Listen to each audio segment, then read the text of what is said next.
France, August 1944. Sergeant Henry Hawk Lawson lay motionless in a bombed-out church bell tower, his eye pressed against a scope that didn't belong there. 800 yards away, a German staff car had stopped at a crossroads. Officers were gathering around a map spread across the hood. One of them wore the distinctive collar insignia of a Wehrmacht general. Lawson had been waiting for this moment for 3 days. The rifle in his hands wasn't army issue. It was a Winchester Model 70, a civilian hunting rifle his father had given him on his 16th birthday. The other snipers in his unit carried the Springfield M1903A4, the official American sniper rifle with its military-grade Weaver scope. Lawson's Winchester looked like something you'd use to shoot deer in Pennsylvania. Light, elegant, almost delicate. The sniper instructors back at Camp Perry had laughed when he showed up with it. "What is that, Private? Your daddy's squirrel gun? 800 yards? With that? Toy? You'll be lucky to hit a barn. Leave the civilian garbage at home, son. This is a real war." But Lawson had refused to give up his Winchester. He'd shot with this rifle since he was a boy. He knew every scratch on the stock, every quirk of the trigger, every way the barrel responded to heat and cold. Now 800 yards away, a German general was about to learn why. Lawson exhaled slowly, his finger tightened on the trigger. The shot that followed would change the entire Allied advance. Henry Lawson had grown up in the mountains of Western Virginia. His father was a gunsmith, one of the best in the state. Their small shop in the Shenandoah Valley serviced hunters, lawmen, and competitive shooters from 3 states. By the time Henry was 12, he could disassemble a rifle blindfolded. By 14, he was outperforming adults at the local shooting competitions. By 16, his father gave him the Winchester Model 70 as a birthday present. "This rifle is perfect," his father told him. "Factory tuned for accuracy. Take care of it, and it'll take care of you." Henry took care of it. He spent thousands of hours with that rifle. He learned to read wind by watching grass bend. He learned to calculate distance by studying how objects appeared at different ranges. He developed a 6th sense for bullet drop and drift. When he enlisted in 1942, the Army identified his shooting skills immediately. He was assigned to sniper training at Camp Perry, Ohio, the premier marksmanship training facility in the country.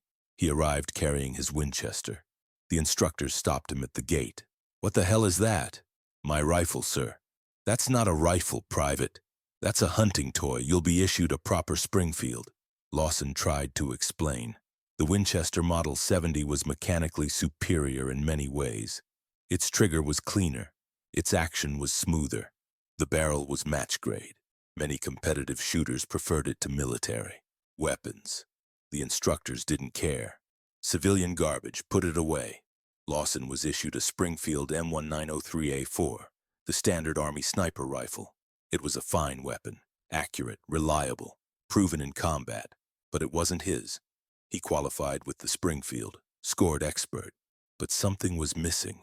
The Springfield's trigger had a slight creep. The stock didn't fit his shoulder quite right. The scope mounting felt different. Small things. Things that didn't matter on a training range. Things that could mean life or death at 800 yards. When Lawson shipped overseas, he brought both rifles. The Springfield for official inspections. The Winchester hidden in his personal gear. Nobody knew about his toy until the day he needed it most. August 1944, the Allied breakout from Normandy. American forces were racing across France, pursuing a retreating German army. The advance was so fast that front lines became meaningless. American units found themselves surrounded by bypassed German forces. German units found themselves cut off from any retreat. Chaos reigned on both sides. Lawson's unit, the 2nd Infantry Division, was pushing toward the city of Brest when they ran into a problem. A German defensive line had formed along a series of low ridges overlooking the main road. Artillery had been brought up, infantry was dug in, and someone was coordinating the defense with unusual skill. American attacks were being anticipated and countered. Flanking movements were discovered and ambushed. Every tactical adjustment seemed to be predicted before it happened. Intelligence identified the problem. A German general was personally commanding the defense. General Major Werner Schultz was a veteran of the Eastern Front. a tactical genius who had held together retreating units that should have collapsed. He was now doing the same thing in France, creating a defensive position that was costing American lives. Division command made the decision. Schultz had to die. The problem was access. The general never exposed himself near the front lines. He commanded from a position nearly a mile behind the German defensive works. Any American attempt to reach him would require crossing open ground under fire, except for one option. A destroyed church, its bell tower still standing, overlooked the German command position. From the tower, a skilled marksman could potentially reach the general's location. The distance was 800 yards. The army snipers were brought in. Here's what everyone forgot about distance shooting. At 800 yards, a bullet takes nearly a full second to reach the target. In that second, it drops over 100 inches. Wind can push it several feet sideways. The army snipers trained for shots at 300, 400, maybe 500 yards. 800 yards was competition distance, Olympic distance. It required a rifle you knew like an extension of your body. It required the Winchester. The first sniper team went into the bell tower on August 15th. 2 men, Springfield rifles, Weaver scopes. They set up their position overlooking the German lines and waited for an opportunity. When General Schultz appeared briefly near his command post, the lead sniper fired. The bullet struck the ground 12 feet short. The Germans spotted the muzzle flash. Artillery shells began raining on the church within minutes. The snipers barely escaped. The second attempt came 2 days later. Different team, same result. The distance was simply too far for reliable accuracy. The Springfield rifles, accurate as they were, couldn't consistently hit a man-sized target at 800 yards under field conditions. Division command was considering an airstrike when Lawson approached his commanding officer. "Sir, I can make that shot." Captain Morrison looked at him skeptically. "You've seen what happened to the other teams. They're using the wrong rifles, sir." "The wrong rifles?" "They're using Springfields. Same as you." Lawson hesitated. Then he made his confession. "I have a different rifle, sir. A Winchester Model 70, civilian hunting rifle. I've been shooting it since I was 16.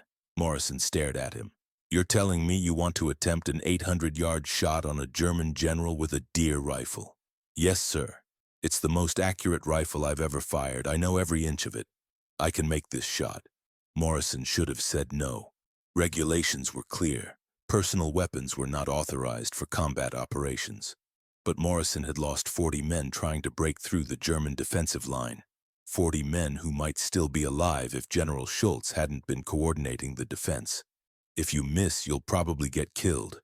"I won't miss, sir." Morrison looked at the young sergeant from Virginia with his civilian hunting rifle. "Go." Lawson entered the bell tower at 0300 hours on August 18th. He carried his Winchester, 60 rounds of hand-loaded ammunition, a spotting scope, and a notebook filled with calculations he'd made over the past 2 days. The approach to the tower was the most dangerous part. The Germans had the church under observation. Any movement drew fire. Lawson moved in total darkness, feeling his way through the rubble, freezing whenever a flare went up. It took him 4 hours to cover 200 yards. By dawn, he was in position. The tower was damaged. Half the roof gone, the bells long since fallen. But the stone walls provided excellent cover. A narrow window gave him a clear view of the German command position 800 yards away. He set up his rifle on a pile of rubble, creating a stable shooting platform. He positioned his spotting scope beside it. He pulled out his notebook. For the next 6 hours, he watched.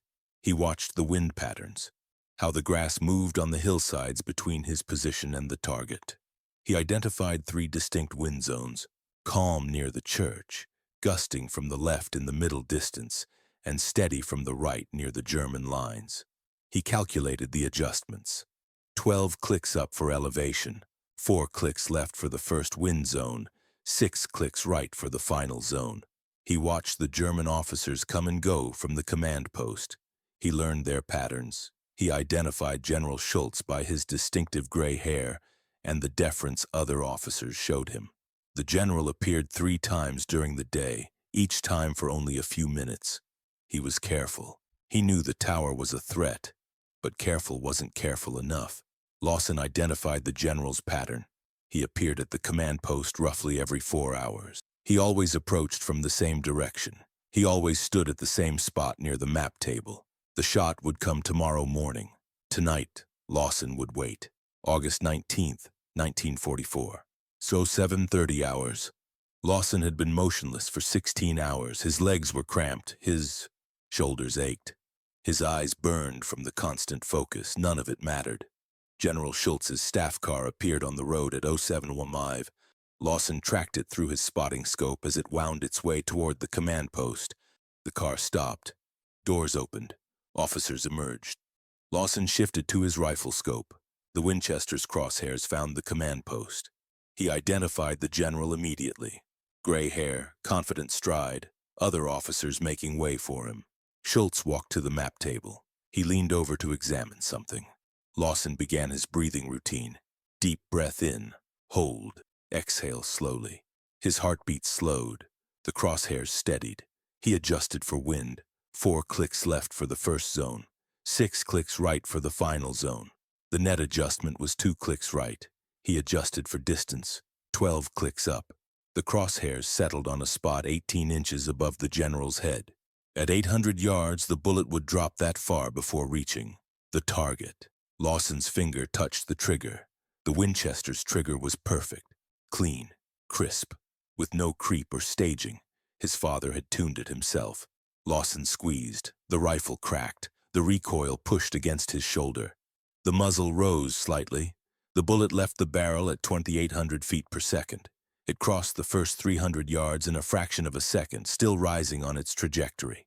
At 400 yards, it reached the peak of its arc and began to fall. At 600 yards, the wind pushed it 4 inches to the right. At 700 yards, it entered the second wind zone and pushed back 3 inches to the left. At 800 yards, 1 full second after Lawson pulled the trigger, the bullet arrived. General Major Werner Schultz was leaning over the map table when the 30-06 round struck him directly below the left ear. He never heard the shot. The general's body collapsed across the map. Officers scattered. Confusion erupted. 800 yards away, Lawson worked the bolt and chambered another round. He waited. No one approached the body. They were all taking cover, unable to locate the source of the shot. Good. Lawson gathered his equipment and began his withdrawal. By the time the Germans organized a response, he was already 300 yards away, crawling through a drainage ditch toward American lines. The German defensive line collapsed within 24 hours. Without General Schultz's tactical coordination, the subordinate commanders couldn't maintain cohesion. American forces broke through in 3 places simultaneously. The road to Brest was open. Division intelligence confirmed the kill the next day. Intercepted German radio traffic was chaotic, filled with frantic messages about the general's death and the collapse of command structure. Captain Morrison called Lawson to headquarters. That was 800 yards with a hunting rifle. Yes, sir. The Springfield teams couldn't do it at 500. Lawson shrugged. The Springfield is a good rifle, sir, but it's not my rifle. Morrison shook his head. What's so special about that Winchester? Lawson thought about it. My father tuned it when I was 16. I've put 10,000 rounds through it. I know exactly how it responds to heat, cold, humidity. I know the trigger breaks at 2 pounds, 4 ounces. I know the barrel drifts slightly left after the first 3 shots. You know the rifle. I am the rifle, sir. We're one system. Morrison picked up a form on his desk. I'm putting you in for the Silver Star, and I'm issuing an exception authorizing your Winchester for continued combat use. Consider it officially part of your equipment. Lawson smiled for the first time in days. Thank you, sir. The sniper instructors at Camp Perry never heard the official story. But word spread through the shooting community. A civilian Winchester Model 70 in the hands of a Virginia mountain boy had made one of the longest confirmed kills of the war. The rifle they called a toy had killed a general. Henry Lawson finished the war with 23 confirmed kills. More importantly, he helped change how the military thought about marksmanship. The lesson of the Winchester wasn't that civilian rifles were better than military rifles. The Springfield was an excellent weapon. In different hands, it might have made the same shot. The lesson was that familiarity mattered more than specifications. A shooter who knows every quirk of their weapon can outperform a shooter with technically superior equipment. The human rifle system is more important than either component alone. Modern military sniper programs now emphasize this principle. Snipers are encouraged to customize their weapons, to develop intimate familiarity with their specific rifles. Match-grade ammunition is hand-selected. Scopes are individually zeroed. The goal is to create exactly what Lawson described, a single, integrated system where shooter and rifle are one. The Winchester Model 70 itself became legendary.